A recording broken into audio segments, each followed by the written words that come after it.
The Green Bay Packers, they had an opportunity to take wide receiver one in this class. They had a chance to take JSN. Instead, they took LVN. The Luke Ness monster, Lukas Van Ness, is the pick, the pass rusher from Iowa.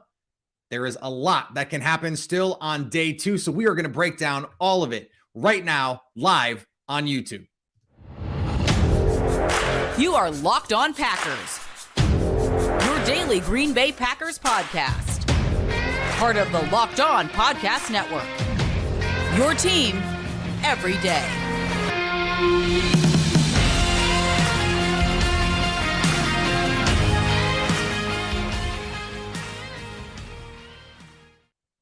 You are Locked On Packers, part of the Locked On Podcast Network, your team every day. I'm Peter Bukowski, and I cover the Packers for The Leap, a newsletter I would love for you to subscribe to. Follow me on Twitter, Peter_Bukowski. Follow the podcast on Twitter, Locked On Packers. Like us on Facebook. Subscribe to the podcast, iTunes, Spotify, Google Podcasts, wherever you find podcasts, you will find Locked On Packers, the number one Packers podcast on the internet, and the show for fans who know what happened. They want to know why and how. There you have it. The first round is complete, and the Green Bay Packers take Lukas Van Ness, the 21-year-old absolute interstellar athlete on the edge. We are going to dig into all of it. Oh, someone in the chat, Locked On Ness. Come on. Come on now. The branding opportunities are endless. I said yesterday on the show, when we were going through the perfect situations, that I would take a receiver first, but understand that if you go through the history of the draft, you can wait until day two for your receiver and for your tight end. I wrote about this in The Leap. So what does that mean here? Something that I think is fascinating. Brian Gutekunst said in his post-round press conference that they had opportunities to go pass catcher. Of course they did. Jackson Smith-Njigba was on the board. Of course he was. But they viewed pass rusher as a premium position. Now that is interesting. And I wonder if Goody is saying the quiet part loud a little bit there by going, well, we don't think receiver is a premium position in the same sort of way. I just wonder if that is what he was saying, and that, look, they were just never going to take a receiver in that spot. I think that is very much in play. Now, let's talk about Lukas Van Ness, because what I said yesterday was, because you can take those pass rushers or the pass catchers, I'm going to flub that more than once in the show, on day two, in round one, it would make sense to go Myles Murphy. It would make sense to go. Now, I didn't say Lukas Van Ness's name, but when you look at the physical profile, relative athletic score over 9, to have a 7-second, basically 7-second flat, 703, 704 three cone, which is weight adjusted three cone, is a thing for pass rushers. If you can bend, if you can change direction, and I put this in my article on The Leap on, I believe it was Wednesday, 250, you want to be running a 7-second three cone. He's 270 plus running a 7-second three cone. That weight adjusted three cone is bananas for someone his size, someone who has the kind of power that he has. He is not a consistent player right now. He is not a finished product. This is the Rashawn Gary pick all over again. And just like that Rashawn Gary pick, I'm going, nah, I get it. I get the process. I get the idea. Take the premium athlete at the premium position. You could never, one, have too many pass rushers, and number two, you've got Rashawn Gary insurance if he doesn't come back the same way off of this injury. Number three, you have, number two, you have Preston Smith, number three. And number four, you have Kingsley Enagbare, who's a nice backup. These are all power guys. You'd like to have a little bit more twitch, but this is skill sets. You don't have to change your defense depending on who is on the field. the Packers have a type. Let me go through my notes here on Lukas Van Ness, one of the guys that I watched. He's, like I said, not even 22. He's been playing over the last 2 years. So out there playing, as a 19-year-old, playing college football at Iowa and doing things. 96th percentile speed score, 81st percentile agility score at 275. He's got long arms in the 69th percentile of arm length. Nice. 9 pressures, 31 sacks last year. 2 years playing heavy snaps, even though he wasn't technically a starter. Iowa, they do the seniority thing like this is JV high school football or something. I don't understand it. But an 18.8% pass rush win rate. That is primo. He played a lot of 3-tech in 2021, played a lot inside. And Brian Gutekunst mentioned, and I love to hear this, Brian Gutekunst mentioned that they can use him the way that they used Darius Smith. Remember what they did in 2021 when they had all of Preston Smith, Rashawn Gary, and Zadarius Smith, and what they did in 2020 is they would play them all on the field at the same time. And Lukas Van Ness can play 3-tech in pass rushing situations. He can play 4-eye. He can play 5-tech. He can play anywhere on your defensive front. You can have him walked up into the A-gap. He is a chess piece for this defense and someone who I think fits a lot of what they look for. He flashed a long arm in college. Despite his height, plays with really good pad level hands consistently above his pads. I wanted to see him move with active and heavier hands. He's a big, strong looking guy, but he doesn't always transfer that weight well. That's a kinesthetic issue. And I think that's stuff you can work, you can train. He trains with Eddie McGilvra, who trains with Kenny Clark. I talked to Eddie during the draft. I talked to him during the pre-draft process as they were working out to get ready for the combine. He was like, dude, this guy is going to blow up the combine and blow up the combine. He did. It's a little bit limited pass rush repertoire right now. He's just a bull rush guy right now, but there's more there and he should be a little bit more powerful. I think he can learn to convert speed to power a little bit better. Rashawn Gary did exactly that. He flashes the ability to stack and shed blocks, had a really nice tackle for loss on a push-pull. I think he's still figuring out the ball awareness thing. But then you see these flashes, guys. He dump trucked a guard on a bull rush versus Iowa State to get a pressure. He is stout at the point of attack in the run game. He'll just stone guys trying to move him. He bull rushed Paris Johnson, who went, 6th overall, into the backfield. Now, on the next play, Paris Johnson moved him down the field. He's gonna play really hard. Had an effort sack against Ohio State. And Paris Johnson mostly handled him, but then he had a pressure in the red zone against the guard playing inside. And so I think this is something that there's some nuance to his game that you need to adjust. This was my bottom line on Lukas Van Ness. I get the theory of LVN, and this is where I am with the pick too. I get the theory. He's huge. He's incredibly straight line athletic, and there's plenty to work with here, but his pass rush plan is non-existent. That's true. He's not as powerful as someone his size should be, and his lateral agility doesn't show up on tape. Now, that could be confidence, that could be usage. There's a lot of things. He's all projection. He's the definition of a boom or bust player. Now, he could boom. He could become Rashawn Gary. Like, that is what this is, the Rashawn Gary pick. I said it. I did a Locked On Packers hit talking about this. This is the Rashawn Gary pick. This is the Rashawn Gary pick. And if you can get him to get in the training room, if he will be coached up, age, athleticism, premium position. This is just what the Packers do. This is just what the Packers do. All right, we're going to talk more about this in just a second, but today's episode brought to you by our friends at the Ultimate Football GM. You think you can do a better job than Brian Gutekunst? You think you could draft better than he could? Ultimate Football GM is going to give you a chance.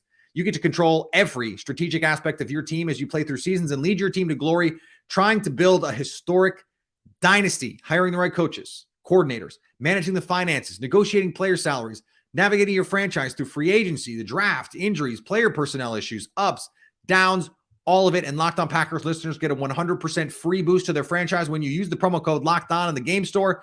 That's Locked On. So make sure to check it out today. To download the game, just go to ultimate-gm.com or look it up in the App Store. That's ultimate-gm.com. Ultimate Football GM. Start your dynasty today. So the vision here is you get your pass rusher at 13. One thing I wanna just bring up. Brian Gutekunst said that he saw value in going from 15 to 13. The Packers go 15 to 13. They pick Lukas Van Ness, a guy who had been heavily connected to the New England Patriots. The Patriots at 14 then trade back with the Pittsburgh Steelers to go up and get a tackle. I wonder if they had some insight that, or just inkling, the Patriots were gonna be there at 14, and this was the guy that they wanted. Brian Gutekunst said the board held up. This was clearly their highest rated player on their board. Wasn't for me. Let's see, where was Van Ness? He was my 31st rated player, but late first, early second round kind of grade. He was Dane Brugler's 10th overall player. He was the 17th overall player in Arif Hassan's consensus board from around the internet. So this is not a reach. I understand what the frustration is, though.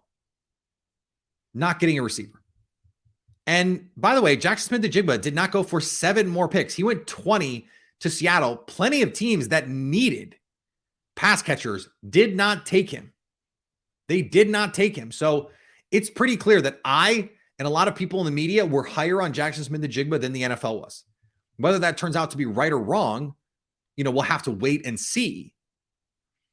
But I do understand Green Bay's point of view on this, saying, okay, now you look at day 2. What are the opportunities that you're going to have on day 2? Now, again, is that how I would have handled things? It's so hard because I'm not in that room. I don't see the grades that they have. If they had, I would have been fine with Myles Murphy because I thought he was worth that pick. So this goes back to some situations in the past, like with Eric Stokes. I didn't love the player, but I loved the pick because they needed a corner so desperately. I thought there were better corners, but they needed a corner, and he's a premium athlete. They needed to add to this pass rush, and Lukas Van Ness can do more than just the pass rush. So I think this helps in the run game and the pass defense. I get the point. And now on day 2, you can go into this going, well, there's a ton of really good players potentially available. Michael Mayer is still on the board. You have there's other corners, a bunch of them. You still have the pass rushers did go, but there's still some offensive linemen that you could take. Cody Mauch from North Dakota State, DeJuan Jones from Ohio State, though I don't think he is going to be the kind of Packers type, but Jalen Hyatt, he's still on the board. And all of these tight ends, Dalton Kincaid was the only one to go. What are the chances? Now, you're going to get mad at me, but what are the chances that Luke Musgrave, Sam Laporta, Darnell Washington, Michael Mayer, what are the chances that they all go before pick 42? Pretty low. And there's still other guys there that I think are really good. Getting the pass rusher now, we thought, okay, pass catcher first, then pass rusher, maybe other pass catcher. Well, you can still get both of those pass catchers in the sweet spot of the draft where those pass catchers tend to be best. Tomorrow or today when you're listening to this, you can still do that. These guys, there's just too many really good players for one of them not to be there. Now, I understand the cynical side of Packer fans going, well, it doesn't matter. One of these guys is going to be there, and they're going to take Keon White or something like that. There really is plenty of opportunity here for the Packers to get some really, really good players and some potentially really good pass catchers. There's a ton of meat left on the bone in this draft. I thought there was a chance that they would go up and get a Jalen Hyatt. I thought there was a chance that they would go up to try and get Michael Mayer. Brian Gutekunst said they had some discussions about it, but they said the board held up really well. To me, that means they think there are some really good players that are going to be there at 42 and 45 that they feel like they didn't have to go up and get. That there are a bunch of guys with high grades for them that they can go up and get. I think that makes a lot of sense. From a process standpoint, this works for me. This works for me. Like, I think you can get really excited about Jalen Hyatt and what he can do for this team. Like, it doesn't have to be the superstar players in the first round. Christian Watson was a second round pick. Romeo Doubs, really nice player, fourth round pick. We saw this in 2019. There was a lot of complaints about that draft for the Packers. Deebo Samuel went in the second round. AJ Brown went in the second round. DK Metcalf went in the second round. In a weird receiver draft just like this one. And when you go back and look at the players that were taken in the first round, Jordan Addison, never going to be a Packer. Zay Flowers, never going to be a Packer. Quentin Johnston, probably not going to be a Packer. There were so many guys that were just never going to be the pick for the Packers. So I'm sure they're sitting there with a group of guys that they feel good about. And I think that makes sense. When you're going through a lot of this stuff, and I put together the athletic consensus board with all of the Packers types. Michael Mayer is the highest guy still available, 14th player on the consensus board. Cam Smith, who could be a safety, is there, 26th. Darnell Washington, Trenton Simpson, the linebacker, Isaiah Foskey, probably not going to go there again. But I mentioned Luke Musgrave, Cody Mock, Matthew Bergeron, the offensive tackle, Sam Laporta, Gervon Dexter, another defensive lineman. Yeah, probably would make people pretty mad. Julius Brents, the corner from Kansas State, Zach Charbonnet. Now we're getting into the bottom of the second round. But these are still really, really good players. Really good players. Keely Ringo. I mentioned Jalen Hyatt, Steve Avila.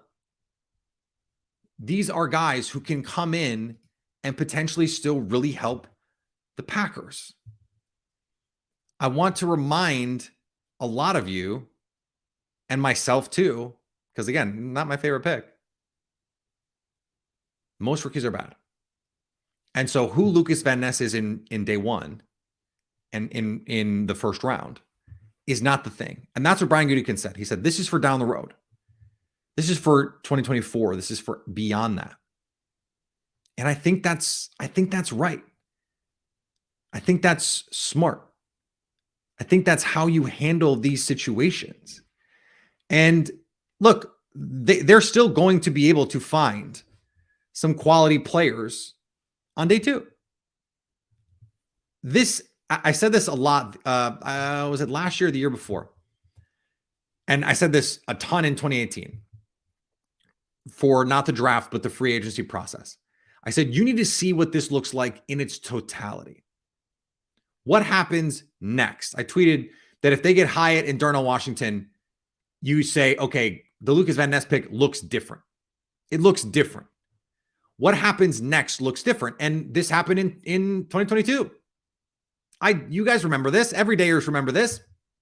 I was not a fan of the first round last year. Quay Walker, Devontae Wyatt did not get it.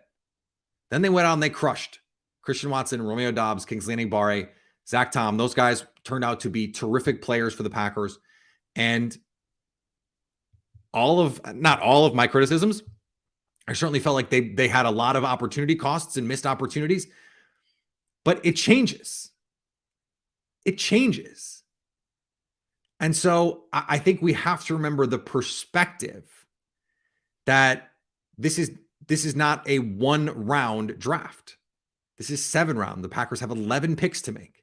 They may make even more of them. They may make fewer of them. I have a feeling they will still be moving around tomorrow. Remember, they moved up for Christian Watson last year when they had a need. They have a need this year at tight end. I will not be surprised at all if they move up to try and get a Michael Mayer or to try and get a Jalen Hyatt.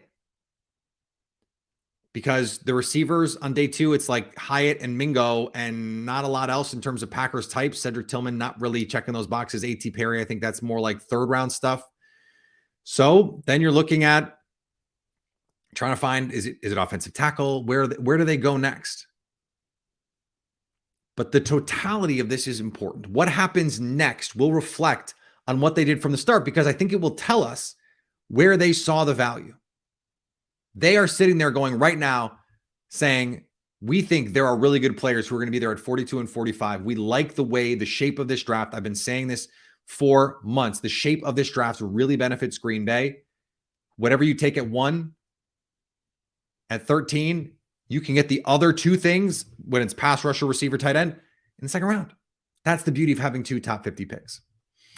All right, we're going to finish up here. But before we do, looking for a delicious snack but don't want all the sugar and the calories, then you need the best tasting protein bar ever. That's Built. I had one today. I'll have one tomorrow. I had one the day before that. These things are incredible. 100% real chocolate on the outside, the flavors on the inside, things like churro, peanut butter brownie, cookies and cream. I've got the peanut butter puff on the way. And they've got 130 calories, 4 grams of sugar, 17 grams of protein. The absolute real deal. You can go to the local Walmart, Sam's Club, pick up a box today, or you can go to Built.com and order all of the specialty flavors. And guess what? They're delicious. So you can thank me later. And thanks for making Locked On Packers your first listen every day. Everydayers, we'll be back tomorrow live after rounds 2 and 3 to talk about what is going on with the Green Bay Packers and their draft. So once you get this pass rusher, you're trying to figure out, okay, premium positions, you did that. So where can you move?